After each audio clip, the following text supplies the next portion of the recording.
श्री गणेशाय नमः। शांताकारं भुजगशयनं पद्मनाभं सुरेशं विश्वाधारं गगनसदृशं मेघवर्णं शुभांगं लक्ष्मीकान्तं कमलनयनं योगिविद्यानिगम्यं वन्दे विष्णुं भवभयहरं सर्वलोकैकनाथं। प्रहलाद नारद पराशर पुंडरीक व्यासांबरी शुक शौनक भीष्म दालभ्यान रुक्मांगद अर्जुन वशिष्ठ विभीषण आदीन पुण्यानि मान परम भागवतान स्मरामि। शुरू करते हैं 13वां अध्याय। हंस रूप से सनकादि को दिए हुए उपदेश का वर्णन। भगवान श्री कृष्ण कहते हैं, प्रिय उद्धव, सत्व रज और तम ये तीनों बुद्धि प्रकृति के गुण हैं, आत्मा के नहीं। सत्व के द्वारा रज और तम इन दो गुणों पर विजय प्राप्त कर लेनी चाहिए। ये मैंने पहले भी बताया था कि सत्व के द्वारा रज और तम पर कैसे विजय प्राप्त करते हैं। जैसे अगर अच्छे अच्छे काम करेंगे तो बुरे काम अपने आप कम हो जाएंगे। इसी तरीके से जैसे अगर हम जल्दी उठेंगे, ये अच्छा काम है, और जल्दी उठ के एक्सरसाइज करेंगे तो हम रात में जगने के जो नुकसान होते हैं उनसे बच जाएंगे। इसी तरीके से सत्व के द्वारा रज और तम इन दो गुणों पर विजय प्राप्त कर लेनी चाहिए, भगवान ने बताया। तदंतर सत्व गुण की शांत वृत्ति के द्वारा उसकी दया आदि वृत्तियों को भी शांत कर देना चाहिए। फिर लिखा है कि सत्व गुण को भी दबा दो और उसको भगवान के लिए करो, जिससे हम इन तीनों ही गुणों को ना करें और ना ही स्वर्ग, पृथ्वी और नरक इन तीनों से उबरने के लिए इन तीनों गुणों को फिर छोड़ दो, भगवान कहते हैं। आगे लिखा है, जब सत्व गुण की वृद्धि होती है तभी जीव को मेरे भक्ति रूप स्वधर्म की प्राप्ति होती है। निरंतर सात्विक वस्तुओं का सेवन करने से ही सत्व गुण की वृद्धि होती है और तब मेरे भक्ति रूप स्वधर्म में प्रवृत्ति होने लगती है। जिस धर्म के पालन से सत्व गुण की वृद्धि हो वही सबसे श्रेष्ठ है। वह धर्म रजोगुण और तमोगुण को नष्ट कर देता है। जब वह दोनों नष्ट हो जाते हैं तब उन्हीं के कारण होने वाला अधर्म भी शीघ्र ही मिट जाता है। शास्त्र, जल, प्रजाजन, देश, समय, कर्म, जन्म, ध्यान, मंत्र और संस्कार, ये 10 वस्तुएं यदि सात्विक हों तो सत्व गुण की, राजसिक हों तो रजोगुण की और तामसिक हों तो तमोगुण की वृद्धि करती हैं। इनमें से शास्त्रज्ञ महात्मा जिनकी प्रशंसा करते हैं वे सात्विक हैं, जिनकी निंदा करते हैं वे तामसिक, और जिनकी उपेक्षा करते हैं वे वस्तुएं राजसिक हैं। जब तक अपने आत्मा का साक्षात्कार तथा स्थूल सूक्ष्म शरीर और उनके कारण तीनों गुणों की निवृत्ति ना हो तब तक मनुष्य को चाहिए कि सत्वगुण की वृद्धि के लिए सात्विक शास्त्र आदि का ही सेवन करें, क्योंकि उससे धर्म की वृद्धि होती है और धर्म की वृद्धि से अंतःकरण शुद्ध होकर आत्म तत्व का ज्ञान होता है। बांसों की रगड़ से आग पैदा होती है और वह उनके सारे वन को जलाकर शांत हो जाती है। वैसे ही ये शरीर गुणों के वैषम्य से उत्पन्न हुआ है। विचार द्वारा मंथन करने पर इससे ज्ञानाग्नि प्रज्वलित होती है और वह समस्त शरीरों एवं गुणों को भस्म करके स्वयं भी शांत हो जाती है।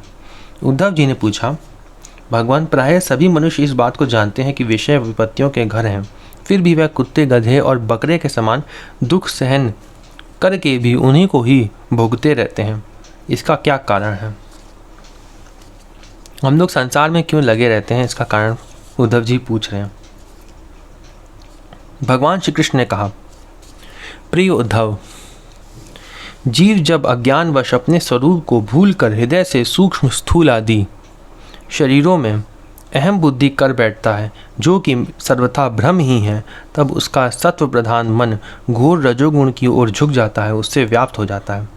बस जहाँ मन में रजोगुण की प्रधानता हुई कि उसमें संकल्प विकल्पों का तांता बन जाता है, अब वह विषयों का चिंतन करने लगता है और अपनी दुर्बुद्धि के कारण काम के फंदे में फंस जाता है, जिससे फिर छुटकारा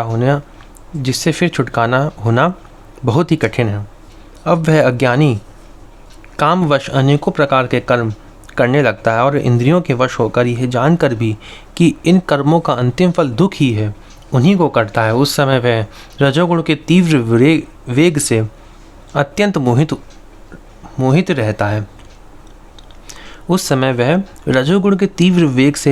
मोहित रहता है। यद्यपि विवेकी पुरुष का चित्त भी कभी कभी रजोगुण और तमोगुण के वेग से विक्षिप्त होता है, तथापि उसके विषयों में दोष दृष्टि बनी रहती है। इसलिए वह बड़ी सावधानी से अपने चित्त को एकाग्र करने की चेष्टा करता रहता है। इसका अर्थ क्या था? इसका अर्थ था कि कभी कभी जो विवेकी पुरुष जो होते हैं, यहाँ हमने पढ़ा जैसा, विवेकी पुरुष जो होते हैं उनकी भी कभी कभी जो हमारे इतने सारे जन्म हो चुके हैं तो उसकी वजह से हमारे पाप में वृत्ति उसकी भी होने लगती है विवेकी पुरुष की, लेकिन वो उसमें दुख बुद्धि रखता है। वो मन से उस चीज़ को कर रहा होता है लेकिन ये सोचता रहता है हमेशा कि ये गलत है, ये गलत है, ये गलत है, और फिर एक दिन उस पर विजय प्राप्त करके उसको हटा देता है। लिखा है वह बड़ी सावधानी से अपने चित्त को एकाग्र करने की चेष्टा करता रहता है। वो समझता है कि ये चीज़ गलत है तब भी उसको कर रहा होता है, क्योंकि हम इतने सारे जन्म हो चुके हैं, हमारे पास बहुत अभ्यास है उसका, बहुत प्रैक्टिस है ऐसे काम करने की। इसी तरीके से हमने कई शास्त्रों में एक ऐसी कहानी पढ़ी थी कि जो चोर था उसको चोरी करने की आदत थी। वो पहले चोरी करता था और फिर सामान जाके वापस लौटा देता था। वो उसमें समझता था कि ये चीज़ गलत है लेकिन फिर भी करता था। इसलिए हमको ये चीज़, अगर कभी हमारे ऐसे कर्म हो भी रहे हों जो हमें पता है कि गलत हैं लेकिन फिर भी हम अपने पिछले जन्मों के अभ्यास की वजह से उसको कर रहे हैं, तो हमें हमेशा उसमें दुख बुद्धि रखनी चाहिए, जिससे उसकी विषयों में आसक्ति नहीं होती, उससे हमारी विषयों में आसक्ति नहीं होगी। आगे पढ़ते हैं, लिखा है साधक को चाहिए कि आसन और प्राण वायु पर विजय प्राप्त कर अपनी शक्ति और समय के अनुसार बड़ी सावधानी से धीरे धीरे मुझ में अपना मन लगावे। भगवान ने कहा है कि अपना मन लगाए मुझ में। कैसे मन लगाए? आसन और प्राणायाम के द्वारा, कंसंट्रेशन करके। और इस प्रकार अभ्यास करते समय अपनी असफलता देखकर तनिक भी ऊबे नहीं बल्कि और भी उत्साह से उसी में जुड़ जाए। प्रिय उद्धव, मेरे शिष्य सनकादि परम ऋषियों ने योग का यही स्वरूप बताया है कि साधक अपने मन को सब ओर से खींचकर विराट आदि में नहीं, साक्षात मुझ में ही पूर्ण रूप से लगा दे। उद्धव जी ने कहा, श्री कृष्ण, आपने जिस समय जिस रूप से सनकादि परम ऋषियों को योग का आदेश दिया था उस रूप को मैं जानना चाहता हूँ। भगवान श्री कृष्ण ने कहा, प्रिय उद्धव, सनकादि परम ऋषि ब्रह्मा जी के मानस पुत्र हैं। उन्होंने एक बार अपने पिता से योग की सूक्ष्म अंतिम सीमा के संबंध में इस प्रकार प्रश्न किया था। सनकादि परम ऋषियों ने पूछा, पिताजी, चित्त गुणों अर्थात विषयों में घुसा ही रहता है और गुण भी चित्त की एक एक वृत्ति में प्रविष्ट रहते ही हैं, अर्थात चित्त और गुण आपस में मिले जुले रहते हैं। ऐसी स्थिति में जो पुरुष इस संसार सागर से पार होकर मुक्ति पद प्राप्त करना चाहता है वह इन दोनों को एक दूसरे से अलग कैसे कर सकता है? भगवान श्री कृष्ण कहते हैं, प्रिय उद्धव, यद्यपि ब्रह्मा जी सब देवताओं के शिरोमणि, स्वयंभू और प्राणियों के जन्मदाता हैं, फिर भी सनकादि परम ऋषियों के इस प्रकार पूछने पर ध्यान करके भी वह इस प्रश्न का मूल कारण ना समझ सके, क्योंकि उनकी बुद्धि कर्म प्रवण थी। उद्धव, उस समय ब्रह्मा जी ने इस प्रकार उत्तर देने के लिए भक्ति भाव से मेरा चिंतन किया। तब मैं हंस का रूप धारण करके उनके सामने प्रकट हुआ। मुझे देखकर, ये भगवान का एक हंस अवतार कह सकते हैं इसको, भगवान का हंसा अवतार। आगे पढ़ते लिखा है, मुझे देखकर सनकादि ब्रह्मा जी को आगे करके मेरे पास आए और उन्होंने मेरे चरणों की वंदना करके मुझसे पूछा कि आप कौन हैं? प्रिय उद्धव, सनकादि परमार्थ तत्व के जिज्ञासु थे, इसलिए उनके पूछने पर उस समय मैंने जो कुछ कहा वह तुम मुझसे सुनो। ब्राह्मणों, यदि परमार्थ रूप वस्तु दानत्व से सर्वथा रहित है, तब आत्मा के संबंध में आप लोगों का ऐसा प्रश्न कैसे युक्ति संगत हो सकता है? अथवा मैं यदि उत्तर देने के लिए बोलूं भी तो किस जाति, गुण, क्रिया और संबंध का आदि का आश्रय लेकर उत्तर दूं? देवता, मनुष्य, पशु, पक्षी आदि सभी शरीर पंचभूतात्मक होने के कारण अभिन्न ही हैं और परमार्थ रूप से भी अभिन्न हैं। ऐसी स्थिति में आप कौन हैं? आप लोगों का ये प्रश्न ही केवल वाणी का व्यवहार है, विचार पूर्वक नहीं है, अतः निरर्थक है। मन से, वाणी से, दृष्टि से तथा अन्य इंद्रियों से भी जो कुछ ग्रहण किया जाता है वह सब मैं ही हूँ, मुझसे भिन्न और कुछ नहीं है। ये सिद्धांत आप लोग तत्व विचार के द्वारा समझ लीजिए। पुत्रों, यह चित्त चिंतन करते करते विषयाकार हो जाता है और विषय चित्त में प्रविष्ट हो जाते हैं। यह बात सत्य है, तथापि विषय और चित्त ये दोनों ही मेरे स्वरूपभूत जीव के देह हैं, उपाधि हैं, अर्थात आत्मा का चित्त और विषय के साथ कोई संबंध ही नहीं है। इसलिए बार बार विषयों का सेवन करते रहने से जो चित्त विषयों में आसक्त हो गया है, विषय भी चित्त में प्रविष्ट हो गए हैं। इन दोनों को अपने वास्तविक से अभिन्न मुझ परमात्मा का साक्षात करके त्याग देना चाहिए।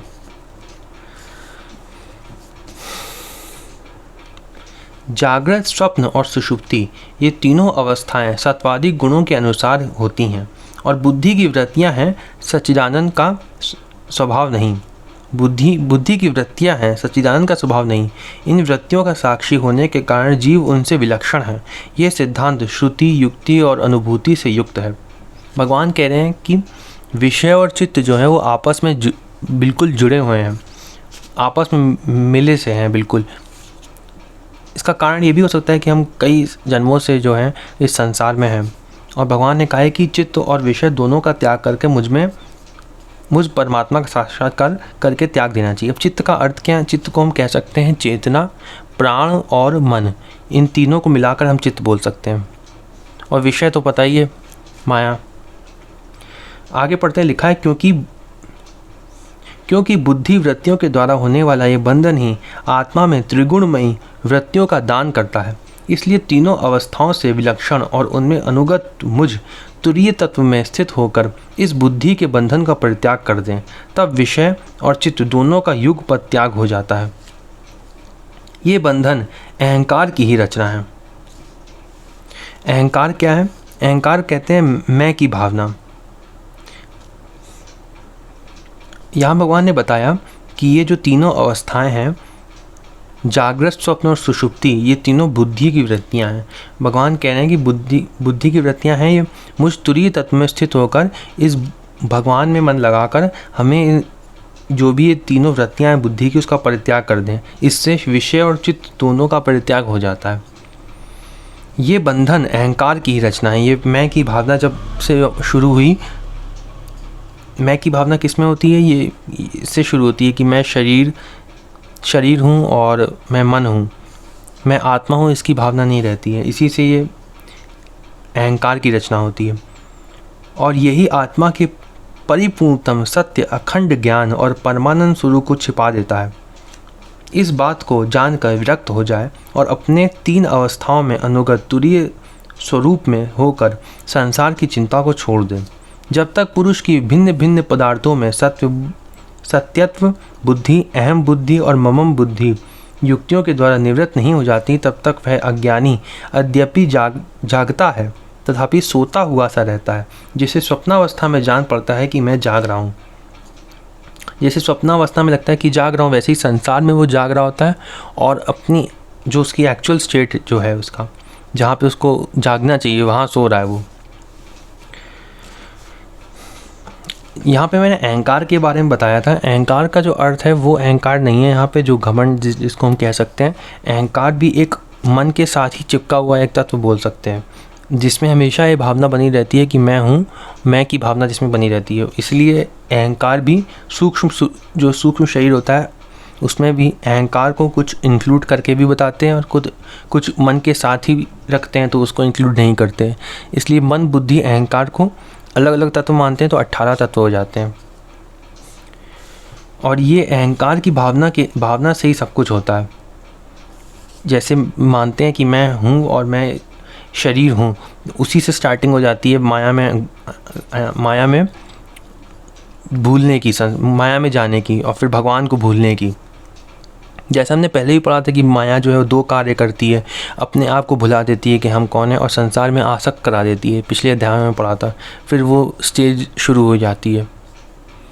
ये अहंकार की वजह से होता है ये, ठीक है। तो ये अहंकार जो है ये वो तत्व है और इसको हटाने का तरीका क्या है? भगवान ने यहाँ बताया कि अपनी बुद्धि से तुरीय अवस्था में स्थित होकर इस बुद्धि के बंधन का परित्याग कर दो और मन को भगवान में लगाओ। ऐसा हमने पिछले वाले पेज में पढ़ा था। तो उसी से ये विषय और चित्त दोनों का परित्याग हो जाता है। आगे पढ़ते हैं, लिखा है आत्मा से अन्य देह आदि प्रतीयमान नाम रूपात्मक प्रपंच का कुछ भी अस्तित्व नहीं है। ये इसलिए ऐसे समझ सकते हैं कि 3 ही तत्व हैं, ब्रह्म, जीव और माया। जीव के अलावा, जैसे मैं खुद जीव हूँ, इसके अलावा कौन से तत्व हैं? 2 ही तत्व बचे, एक भगवान और एक माया। तो अगर हम माया को भी हटा दें तो और कौन सा तत्व बचा, सिर्फ भगवान बचा। इसलिए ऐसे यहाँ पे लिखा जाता है, आत्मा से अन्य देह आदि प्रतीयमान नाम रूपात्मक प्रपंच का कुछ भी अस्तित्व नहीं है, भगवान के अलावा कुछ भी अस्तित्व नहीं है। इसलिए उनके कारण होने वाले वर्ण आश्रम आदि भेद, स्वर्ग आदि फल और उनके कारणभूत कर्म, ये सब के सब इस आत्मा के लिए वैसे ही मिथ्या हैं जैसे स्वप्नदर्शी पुरुष के द्वारा देखे हुए सब के सब पदार्थ। जैसे स्वप्न मिथ्या होता है, वैसे ही ये सारे संसार भी मिथ्या है। जो जागृत अवस्था में समस्त इंद्रियों के द्वारा बाहर दिखने वाले संपूर्ण क्षणभंगुर पदार्थों को अनुभव करता है और स्वप्नावस्था में हृदय में ही जागृत में देखे हुए पदार्थों के समान ही वासना में विषयों का अनुभव करता है और सुषुप्ति अवस्था में उन सब विषयों को समेटकर उनके लय को भी अनुभव करता है, वह एक ही है। जागृत अवस्था के इंद्रिय, स्वप्नावस्था के मन और सुषुप्ति संस्कारवती बुद्धि का भी वही स्वामी है, क्योंकि वह त्रिगुणमयी तीनों अवस्थाओं का साक्षी है। वो कौन है? वो जीव है। जिस मैंने स्वप्न देखा, जो मैं सोया वही मैं जाग रहा हूँ, इस स्मृति के बल पर एक ही आत्मा का समस्त अवस्थाओं में होना सिद्ध हो जाता है। ऐसा विचार कर मन की ये तीनों अवस्थाएं गुणों के द्वारा मेरी माया से मेरे अंश स्वरूप जीव में कल्पित की गई है और आत्मा में ये नितांत सत्य है। ऐसा निश्चय करके तुम लोग अनुमान सत्पुरुषों द्वारा किए गए उपनिषदों के श्रवण और तीक्ष्ण ज्ञान खंड के द्वारा सकल संशयों के आधार अहंकार का छेदन करके वही अहंकार हृदय में स्थित मुझ परमात्मा का भजन करो। यह जगत मन का विलास है, दिखने पर भी नष्ट प्राय है। अलाथ चक्र लुकारियों की बनेठी के समान अत्यंत चंचल है और भ्रम मात्र है, ऐसा समझो।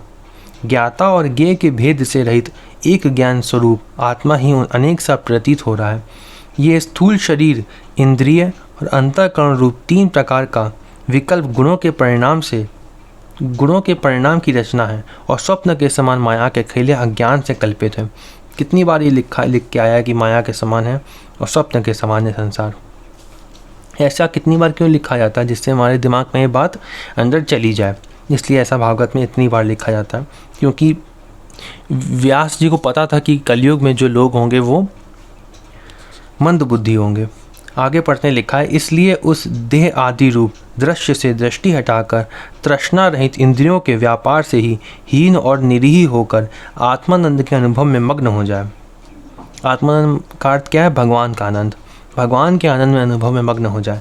यद्यपि कभी कभी आहार आदि के समय यह देह आदि प्रपंच देखने में आता है, तथापि ये पहले ही आत्मवस्तु से अतिरिक्त और मिथ्या समझकर छुड़ा जा चुका है, जैसा पहले बताया जा चुका है। इसलिए वह पुनः भ्रांति मूलक मोह उत्पन्न करने में समर्थ नहीं हो सकता। देह पात पर्यंत केवल संस्कार मात्र उसकी प्रतीति होती है। जैसे मदिरा पीकर उन्मत्त पुरुष ये नहीं देखता कि मेरे द्वारा पहना हुआ वस्त्र शरीर पर है या गिर गया, वैसे ही सिद्ध पुरुष जिस शरीर से उसने अपने स्वरूप का साक्षात्कार किया है, वह प्रारब्धवश खड़ा है, बैठा है या देववश कहीं गया है या आया है, नश्वर शरीर संबंधी इन बातों पर दृष्टि नहीं डालता। प्राण और इंद्रियों के साथ यह शरीर भी प्रारब्ध के अधीन है। इसलिए अपने आरंभक बनाने वाले कर्म जब तक हैं तब तक उनकी प्रतीक्षा करता ही रहता है। परंतु ये इसका अर्थ क्या है? आरंभक बनाने वाले कर्म ये प्रारब्ध कह सकते हैं, ठीक है।